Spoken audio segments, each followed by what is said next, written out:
You are being on something insignificant right now. To me, But for Monet, happily ever after is short-lived. if we're gonna call each other names, that's real. That's not a name. That's like a legitimate characteristic. How did that work out? I'm divorced.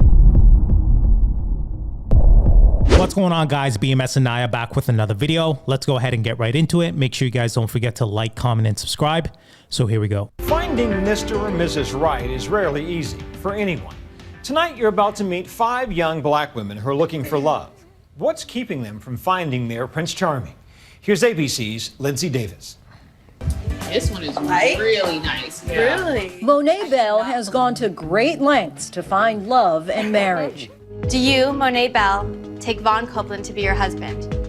First on the FYI show, Married at First Sight. They don't look sure. I do. They're like, nah, take me out. Yes. Where complete strangers are matched by experts and agree to get married without laying eyes on their future spouse until the moment they walk down the aisle. Even kiss him on the You lips. are being on something insignificant right now. To me, But for Monet, happily ever after is short-lived. if we're gonna call each other names, that's real. That's not a name. That's something like a legitimate characteristic. How did that work out? I'm divorced. It didn't work out. And he's getting ready to go. Wow. Monet and her husband Vaughn Copeland called it quits after just 5 weeks. Only 5 weeks of marriage and then you're just gonna call it quits? Like, that's very hard to believe here, because it's like, did you really try? After 5 weeks, like, that takes time to like get to know someone. That should be the dating time, number one, because they got arranged, I guess, in this experiment that they were trying. And first of all, they already looked awkward as hell at the aisle. At the altar. They were not feeling it. So there were signs, even you can see them, right? Yeah. So She didn't even kiss him on the lips. nah, she was like, A little kiss on the cheek. right here, like, yeah. Right, but you look at other races and religions, right? They get arranged marriages all the time. And they're together, 20, 30, 40, 50 years. So with that, I don't know as far as like the compatibility that the therapist went through to like match these two people to say that these people would be compatible. I don't know. But in regards to like arranged marriages, from my understanding, if you guys have other like more insight of like how Comment arranged below. marriages work, let us know. But from my understanding is that the families will decide of like, okay, we're gonna come together, we're gonna talk. Do you come from a good family? What's this? And Right. like, what is your like, do you have children? Any health issues in the Health family? issues, yeah. There's a lot of discussion that happens with the families, making sure that like, can you guys actually like come together as one? Like, does my family like your family? Whatever. Right. So there's more to it. You have almost 5,000 Looks. Since then, Monet has tried and failed at finding Mr. Right. I feel like I deserve something better than what I've been getting from we the go. men I'm dating. It's an issue that black women in particular have a lot to say about. It is very hard for black women to find love. In fact, just about every black woman you ask that question will say that it's almost impossible. According to the census, Is it impossible? No. Obviously not. There are black women right now who are successfully and happily married. So Right. it's for you to say it's impossible. It's like, hey, come on, like It's impossible for you. That's the underlining issue. I mean, let's be honest, right? No, but everyone can do something to change their situation, right? Like, it's just a matter of, do you want to change to get the result that you're looking for, right? So for her, if she's going to be stubborn and feel like she doesn't need to do anything. Yeah, she deserves a perfect man, but she doesn't have everything that he's looking for. Like, there has to be a balance here. So there are a lot of women who are just like, take me for what I am, and with all the flaws and all these things, which it's kind of like it's a bad deal for the guy, because Yeah, absolutely. black women are far less likely than their white counterparts to get married. People don't want to admit what the reality is. Professional black women are not making it up. At 34, Monet is still on a quest for true love, this time on another reality show, #BlackLove. I started seeing these guys. #BlackLove is self-help meets Sex in the City. Damn, I need to get on Tinder. An inside look at the dating and drama of 5 single black women living in New York City, all attempting to discover what's keeping them from finding love. And what I really want is a gentleman. Relationship experts and therapists coach them along the way. As a woman of color, sometimes we hear that black women are too strong in a relationship. I guess my question is, why do you have to go through training in order to date and get married? Well, I'm still single. So if I'm still single, I need to look at myself and say, Monet, like, what are you doing wrong? Are you projecting something out that you don't really want to project? Or what is it about me that's either turning men off or not getting men or not meeting a man who's in a space where he wants to commit? That was really good. I'm glad she took a step back and trying to understand. But it took so many years, so many guys, so many experiments, therapists, experts. Experiments and another dating show. To finally get to this point. Yeah. Right. And we don't even know if she's actually genuine with it, right? Like maybe she's just doing it for the camera. Oh, maybe. But what are your thoughts on that? Okay, so for the accountability aspect of it, I think that's really good. I think that's where it starts, is to understand what the issue is first, right? So then you can make a solution to your problem. So that's the first step. So I'm happy about that. But I think we even saw it in the clip of like how she was speaking to that man when they were in a heated argument.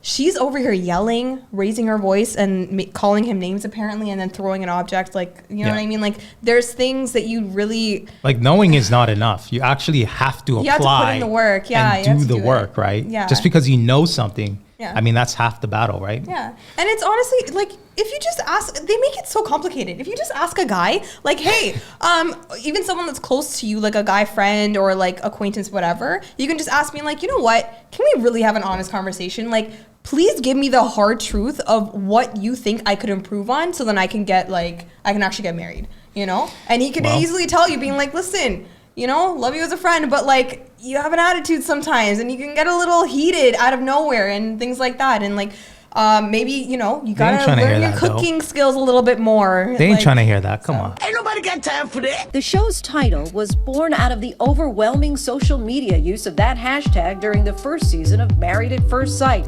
Face. As viewers rooted for the ultimately doomed marriage of the two black participants. You can't force it. A lot of the Black Twitter or the African American community would hashtag Black love in support of us. They wanted us to make it. We all are hungering to see a healthy Black relationship on television, and there are more and more. You need to focus. Relationships like the one portrayed on the ABC show Blackish. Maybe you're right. I haven't watched enough of Blackish. You're welcome. I love it. I love you too. They're funny, they're down to earth, they're struggling to raise their kids. Obama's the first black president?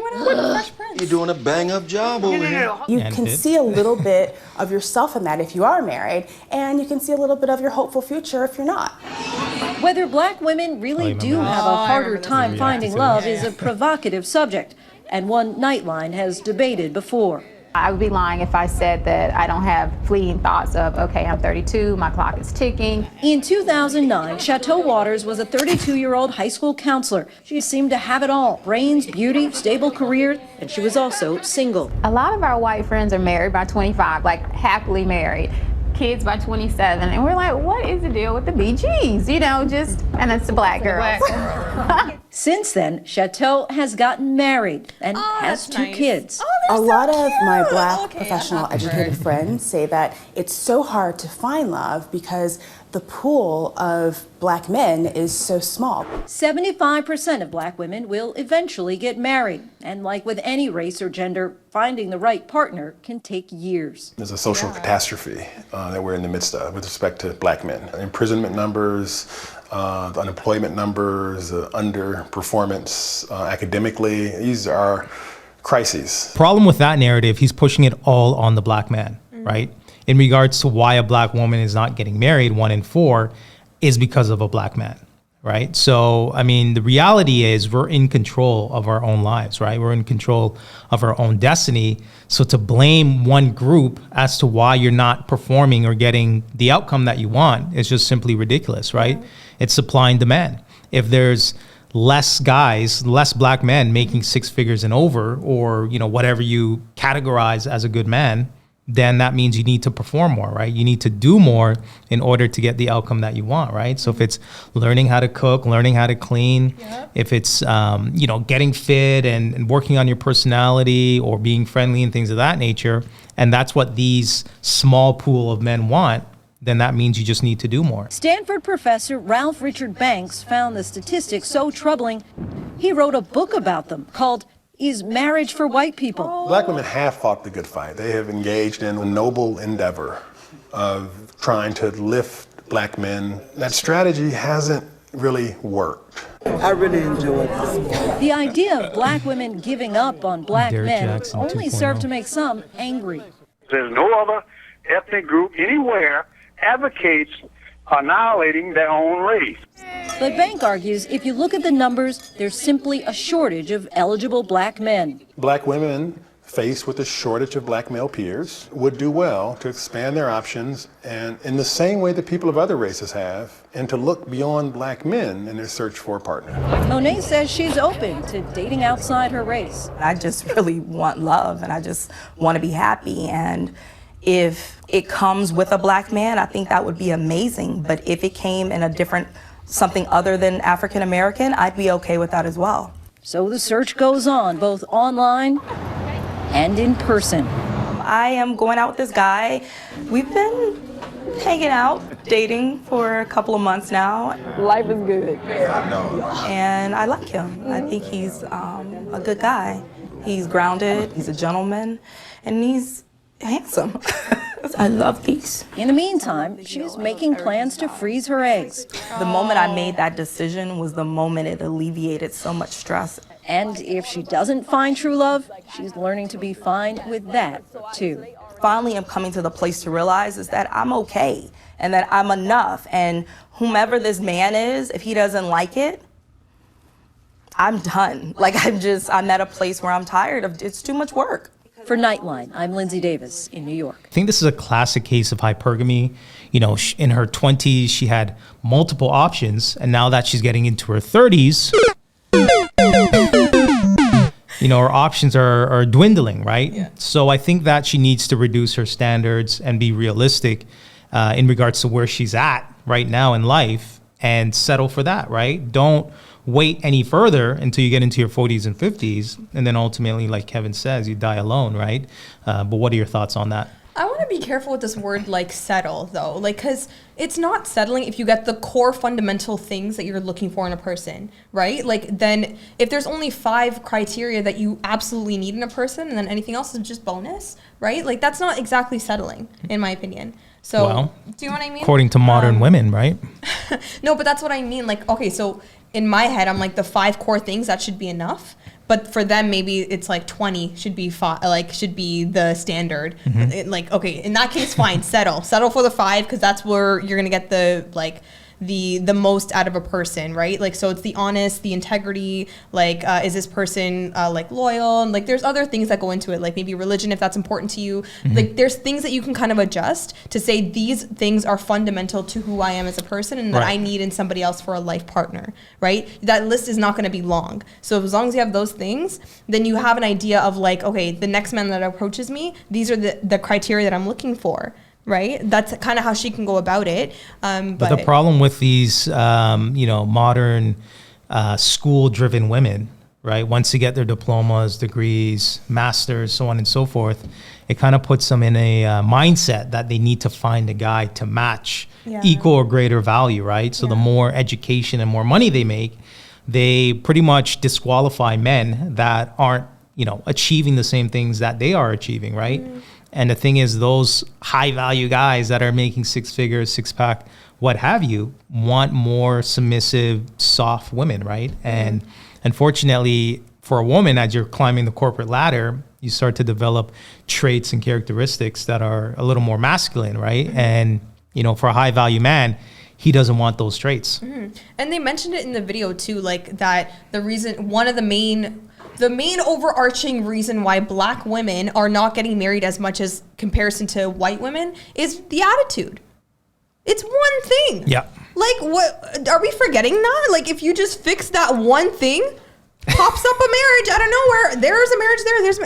It's one criteria. It's so simple. It just seems so simple that I'm like, if that's the one thing that's stopping you from getting married and you're not willing to just take a step back and just being like, you know what, it's not worth to fight every time there's a disagreement. Right. Or it's not worth raising my voice or throwing things and calling people out of their names and having this aggressive behavior about myself and always feeling like I'm quick to anger. Like, if you would just calmed your emotions and you were just like, you know what, my peace is important for myself and my relationship, and we will discuss this as adults. Like, just that I feel like would help so much. No? Yeah, but that would require logic and accountability. And I know it's literally one thing. It is one thing, right? Yeah. But when you're in that mindset of, all my life I had to fight. You know what? Yeah. Okay. Then it's you know, it just goes against your programming, right? And as human beings, we're creatures of habit, right? Yeah. So their habit is to fight and have that struggle of, right? Yeah, and I think it starts with the family, right? So everything starts from home. So if